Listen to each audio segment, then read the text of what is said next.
Hi, my name is Gabriel Levine Brislin, and I'm going to read from a sequence of poems called Lead White. One account, possibly apocryphal, attests that when Turner saw the impotent Temeraire stripped of its sails, drifting quietly behind a dirty tugboat chugging its way down the Thames to Deptford, he made a thumbnail sketch on the cuff of his shirt and rushed to the studio, providing us with one of the only contemporaneous depictions of the warship. The others comprise of a few preliminary blueprints filed away in the archives of a naval museum and an amateur etching of the dilapidated hulk, beached on its side in the breaker's yard, already half dismantled for parts, which leaves the actual Temeraire hovering somewhere beneath these documents, sailing back and forth between the twin ports of construction and destruction from Chatham to Deptford, without leaving a mark on the sea it cleaved and shattered on its way to battle,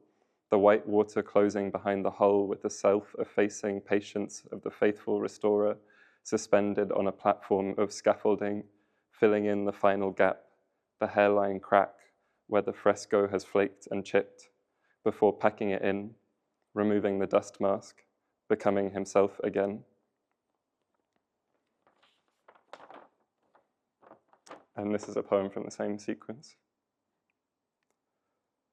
The processes remained the same. Appointments were kept, tchotchkes of knowledge exchanged and forgotten, sheaves of paperwork shredded or torched. The sun still rose on the suburbs, even though the sense was always forming that a white lie resided at the center of things,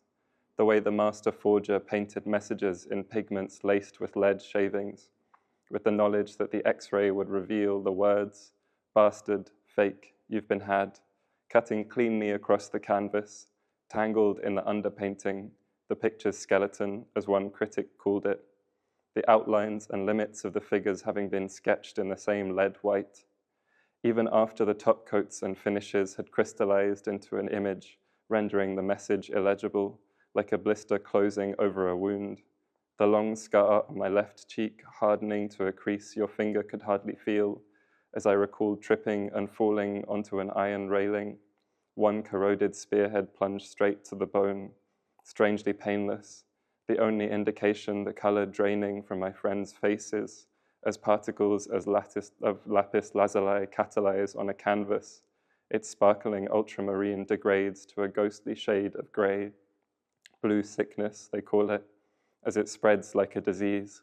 although some, like Vermeer's milkmaid, are immune.